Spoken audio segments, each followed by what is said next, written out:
pastilah, soalnya tugas yang paling itu ya puncaknya tugas di setiap modul ya. Jadi saya yakin kalau pasti Bapak Ibu ingat dengan aksi nyata Bapak Ibu masing-masing. Nah, di sesi ini silakan di antara Bapak Ibu yang punya pengalaman menarik dalam melakukan aksi nyata. Karena di sini banyak sekali it's possible for us to present one by one. So perwakilan saja. Jadi kita minta dari satu PP satu orang saja. Silakan yang menurut Bapak Ibu itu paling menarik aksi nyatanya siapa? Silakan nanti mewakili untuk menyampaikan 5 menit saja. 5 menit saja. Kalau kurang boleh lah, tapi nggak boleh lebih ya, karena kita dibatasi. Ini time, dibatasi waktu. Oke, adakah Bapak Ibu yang mau bercerita tentang aksi nyata? Bisa? Waduh. Bu Maya, siapa Bu Maya? Bu Hanifah? Iya siap. Mari, Bu Hanifah dari Bu Maya. Oh, ada aksi nyatanya menarik sekali ya. Ya. Itu besok. Besok narasumber. Di sini siapa? Usul siapa mau? Bu Ayu. Oke. Who's the first? Siapa mau pertama? Bu Ayu. Kalau ini saya juga tidak yakin karena saya sekolah bisa jadi ini sport bullying. Yakin ya? Oke, thank you. Bu Ayu dulu ya. Maka kita awali dengan berbagi aksi nyatanya dari Bu Ayu. Yang paling menarik ya Bu. Ayo dalam PP. Dalam PP. Kepada siswa, kepada anak, dan digunakan ditaruh di rumah. Kemudian prakteknya setelah sholat subuh, anak-anak, kakaknya, adiknya, atau orang tuanya mensedekahkan uangnya di celengan ini, ya. Ini sedekah subuh, jadi punya PPT SDF Sumber Sari 2. Nah, kemudian setelah di sini kan masyarakatnya agamis ya. Kita termasuk di Taman Kuda, jadi anak-anak diajari ketika sholat subuh, setelah sholat subuh bersedekah dan berdoa. Nah, karena kita guru agamanya sudah mengatakan bahwa ketika saat subuh itu adalah saat-saat yang istimewa untuk berdoa.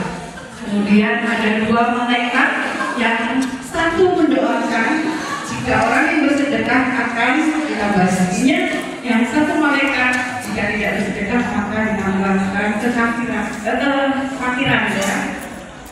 Nah, kemudian setiap hari Jumat dibawa oleh anak-anak. Nah, ini ada bukaannya bawahnya.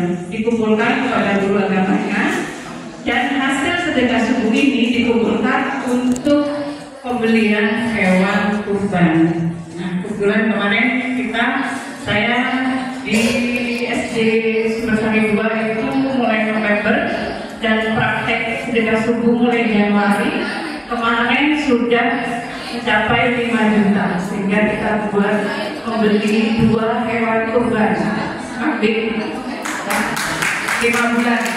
Akhirnya saya mengajar di SMA Negeri 1 Tenggara untuk mapel fisika. Jadi saya ingin berbagi aksi nyata kepada Bapak Ibu semua. Pastinya Bapak Ibu semua punya aksi nyata yang bagus-bagus juga. Di sini aksi nyata saya ingin berbagi tentang pembelajaran diferensiasi yang telah saya lakukan di SMA Negeri 1 Tenggara untuk mapel saya nomor fisika materi energi alternatif. Kenapa saya mengangkat topik ini? Karena kurikulum merdeka di sekolah saya ini adalah tahun pertama. Jadi semuanya sama-sama meraba-raba pembelajaran seperti apa, pembelajaran diferensiasi seperti apa. Sebenarnya semua sama-sama menekan-nekan, mencari contoh misalkan modul ajar yang benar, yang dianggap benar pun sebenarnya seperti apa. Banyak pertanyaan di situ. Tapi balik lagi, kalau selalu bertanya-tanya tanpa melakukan sesuatu, saya pikir tidak akan berjalan. Jadi hanya butuh keberanian saja yang saya dapatkan dari modul di LMS, dari fasilitator yang sudah saya coba terapkan, ternyata di situ diferensiasinya adalah diferensiasi produk. Nah, saya melakukan ini di bulan Februari. Sebenarnya mengawali modul 2.1 belum disampaikan, tapi saya pun di sana dilema karena saya perkirakan modul pembelajaran diferensiasi akan bersamaan dengan waktu saya melahirkan. Jadi di sana dilemanya, saya harus membuat implementasi sepemahaman saya dulu bagaimana, baru nanti saya bisa cocokkan. Dan alhamdulillah keberanian itu berbuah hasil yang manis, ternyata sesuai dengan yang disampaikan melalui program pendidikan guru penggerak.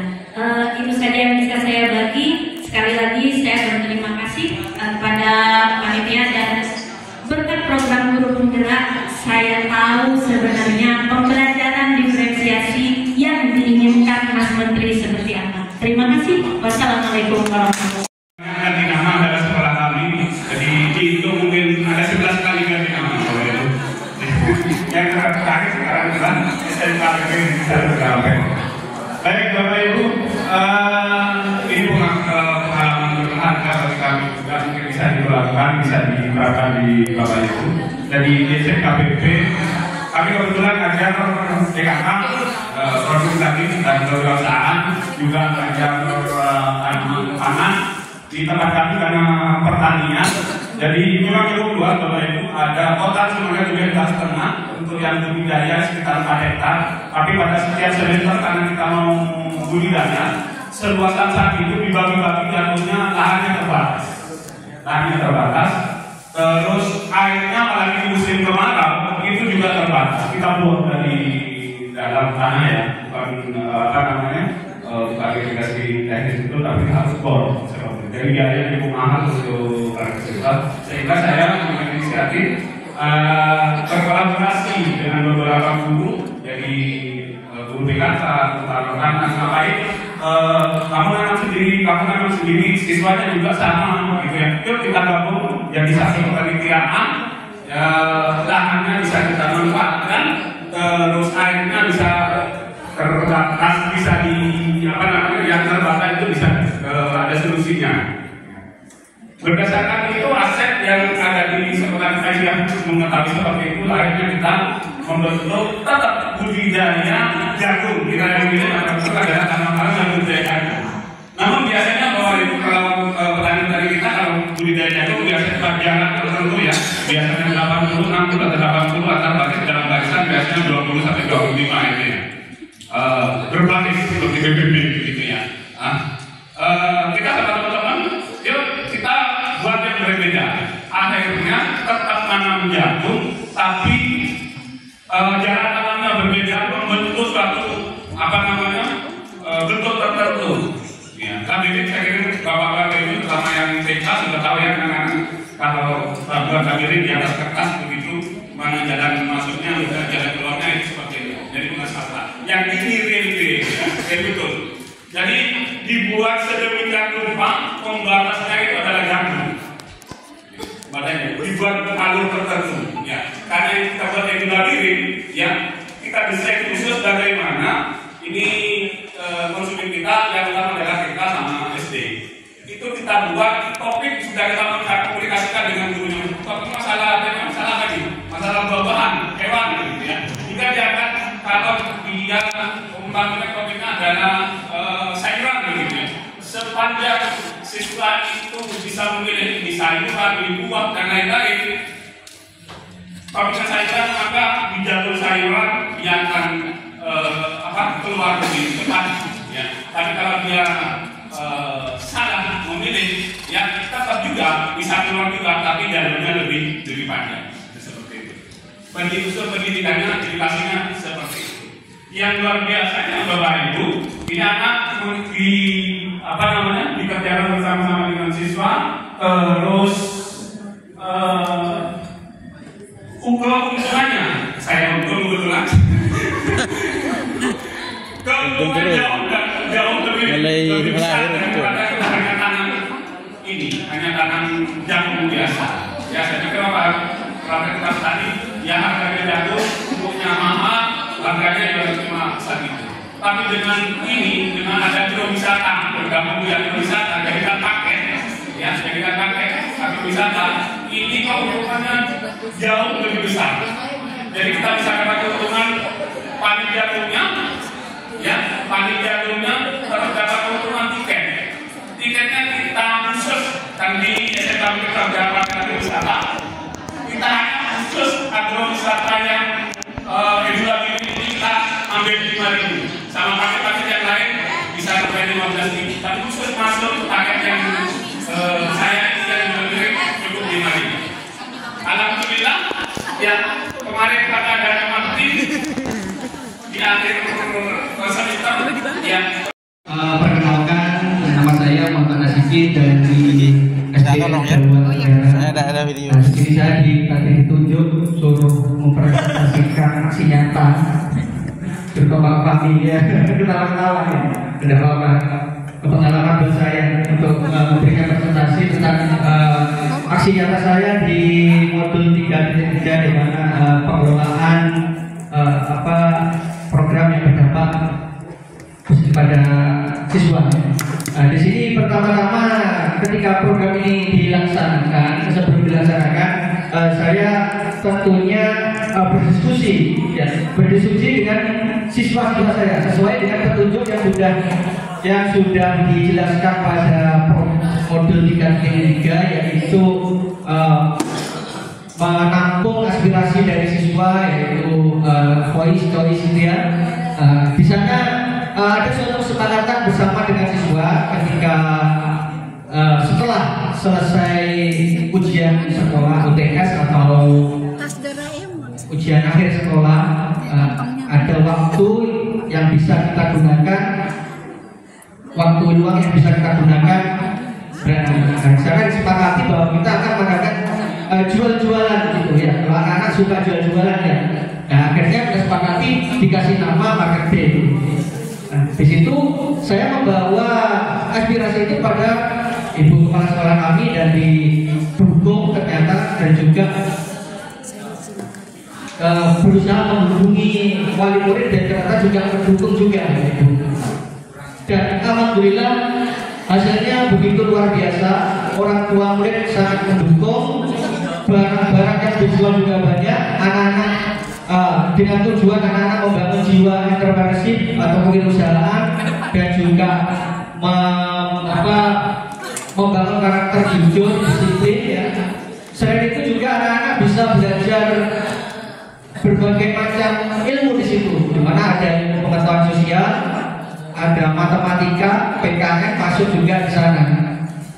Nah, kebetulan ketika saya aksi nyata ini juga didampingi, kebetulan pas saya ini pada gambar ketiga ada Pak Ismail di sana ya. Kebetulan ada pendampingan individu Bapak Ibu. Ya saya diajak foto sekarang kalau Pak Ismail juga ada.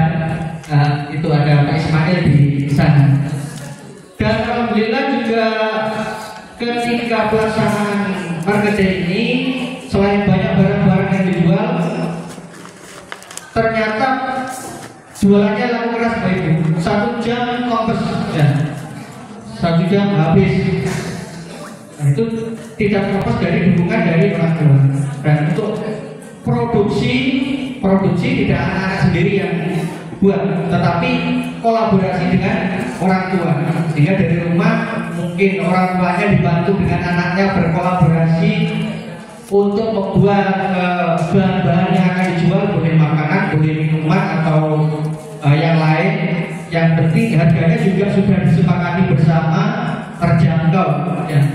Sudah disepakati bersama, tidak lebih dari 3.000. Ada yang jualan harganya 1.000, ada yang harganya 2.000, ada yang harganya ya paling mahal 3.000. Itu. Dan alhamdulillah juga sudah berjalan dengan baik dan saya menganggapnya itu berhasil, dan insya Allah akan diteruskan program ini ke tahun-tahun berikutnya. Saya kira itu aksi nyata dari saya yang saya sampaikan. Kurang mohon maaf. Wassalamualaikum warahmatullahi wabarakatuh. Waalaikumsalam warahmatullahi wabarakatuh. Mana sih, Ken? Luar biasa. aplaus yang cukup oke dari teman-teman